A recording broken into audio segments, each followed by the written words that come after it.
Mahesh Kumar Goud TPCC పగ్గాలు చేపట్టి 100 రోజులు పూర్తయింది. ఇప్పటి వరకు పార్టీని గాడిన పెట్టారా?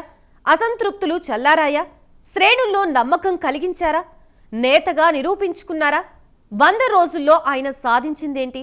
రాబోయే గ్రేటర్ మున్సిపల్ ఎన్నికలు మహేష్ కుమార్కి పెద్ద పరీక్ష కానున్నాయా? స్థానిక సంస్థల ఎన్నికలకు పార్టీని ఎలా సన్నద్ధం చేస్తున్నారు? 100 రోజుల్లో సాధించిందేంటి? సాధించలేనిదేంటి?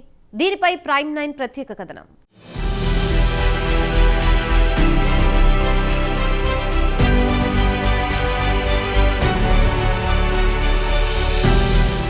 తెలంగాణ కాంగ్రెస్ అధ్యక్షుడిగా మహేష్ కుమార్ గౌడ్ బాధ్యతలు చేపట్టి డిసెంబర్ 15 నాటికి 100 రోజులు పూర్తయింది.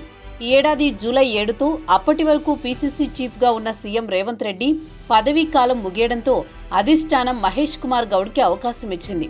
చాలా కాలం నాంచిన తర్వాత మహేష్ కుమార్ గౌడ్ పేరును అధిష్టానం ప్రకటించింది. ఈ పదవి కోసం అప్పట్లో చాలా మంది పోటీ పడ్డారు. మహేష్ కుమార్ సొంత జిల్లాగా నిజామాబాద్ నుంచి మాజీ ఎంపీ మధుయాష్కి గౌడ్ పీసీసీ పదవి కోసం గట్టిగా ప్రయత్నం చేశారు. అయితే అనూహ్యంగా పార్టీ అధిష్టానం మహేష్ కుమార్ గౌడ్ పేరు ప్రకటించింది. అయితే ఈ 100 రోజులు మహేష్ కుమార్ పీసీసీ అధ్యక్షుడిగా సాధించిందేంటి, సాధించాల్సిందేంటి అనే దానిపై రాజకీయ వర్గాల్లో చర్చ జరుగుతోంది. కాంగ్రెస్ పార్టీలో గ్రూపులు అతి సహజం. కాంగ్రెస్ ను ఓడించాలంటే ఇతర పార్టీలు అవసరం లేదని, వాళ్లంతగా వాళ్లే ఓడగొట్టుకుంటారని ఒక నానుడి ఉంది. స్వపక్షంలోనే విపక్షం ఉంటుందని కాంగ్రెస్ పై రాజకీయ విశ్లేషకులు అభిప్రాయపడుతుంటారు. ఏ ఇద్దరు నేతలు ఒక్క మాట మీద నిలబడరు. ఎవరికి వారే యమునా తీరే మాదిరి ఉంటారు. అలాంటి కాంగ్రెస్ పార్టీలో పీసీసీ అధ్యక్షుడిగా నెగ్గుకు రావాలంటే కత్తి మీద సాము లాంటిదే అవుతుంది. మరి మహేష్ కుమార్ ఈ 100 రోజుల్లో ఏం సాధించారో, ఇంకా సాధించాల్సిందేముందో అని తెలుసుకోవాలని అందరికీ ఉంటుంది. పైగా అధికార పార్టీకి అధ్యక్షుడిగా ఉన్నారు. దీంతో దీనిపై చర్చ జోరుగా నడుస్తోంది.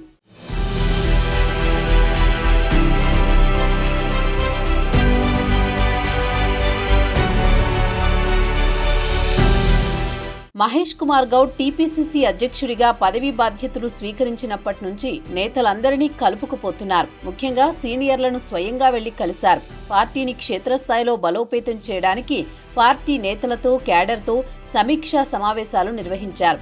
జిల్లాల పర్యటనలు చేశారు. క్షేత్రస్థాయిలో పార్టీ పరిస్థితిని స్వయంగా తెలుసుకున్నారు. ప్రభుత్వానికి, పార్టీకి మధ్య సమన్వయం ఏర్పాటు చేయడానికి వారానికి 2 సార్లు మంత్రులు గాంధీ భవన్ వచ్చేటట్లు నిర్ణయం తీసుకున్నారు. దీంతో మంత్రులు వారంలో 2 ఇటు క్యాడర్కు, అటు ప్రజలకు గాంధీ భవన్లో అందుబాటులో ఉంటున్నారు. దీంతో క్యాడర్లో నమ్మకం కలుగుతోంది. క్షేత్రస్థాయిలో పరిస్థితులు మంత్రులకు తెలియడం ద్వారా సమస్య పరిష్కారం సులభతరమవుతోంది. మరోవైపు పార్టీ కోసం కష్టపడి పనిచేసే క్యాడర్కు భరోసా ఇచ్చినట్లు అవుతుంది. గతంలో ఇలాంటి కార్యక్రమం లేదు. మహేష్ కుమార్ గౌడ్ వచ్చిన తర్వాతే ఈ తరహా కార్యక్రమం ఏర్పాటు చేశారు. మరోవైపు జిల్లాల వారీగా పార్టీ సమీక్షా సమావేశాలు జరిపారు. శ్రేణుల్లో నెలకొన్న అసంతృప్తిని పోగొట్టే ప్రయత్నం చేశారు. వాళ్ల సమస్యలు వారి వద్దకే వెళ్లి తెలుసుకోవడంతో మాకు అండగా పార్టీ ఉందనేది నమ్మకం వాళ్లలో కలిగించారు. ముఖ్యమంత్రి రేవంత్ కు అనుకూలమైన వ్యక్తిగా ఉండడంతో పార్టీలో వ్యతిరేకత లేకుండా చూసుకుంటున్నారు.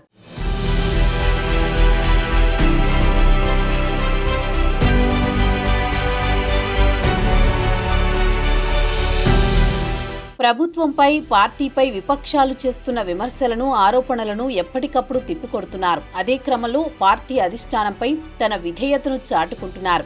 అయితే ఇప్పటి వరకు పీసీసీ కార్యవర్గం కానీ, జిల్లాల కమిటీలను నియమించడం కానీ చేయలేదు.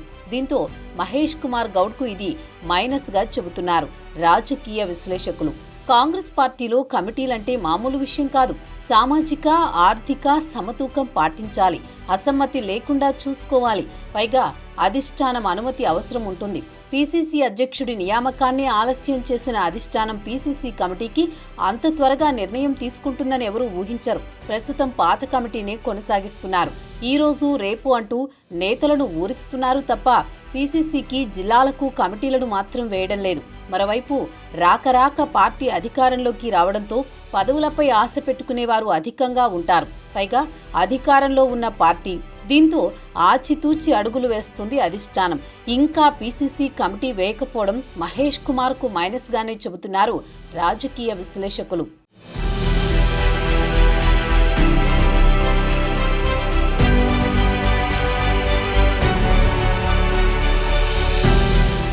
మరోవైపు రాబోయే స్థానిక సంస్థల ఎన్నికలు మహేష్ కుమార్కు విషమ పరీక్ష మాదిరి ఉంటాయని పరిశీలకులు చెబుతున్నారు.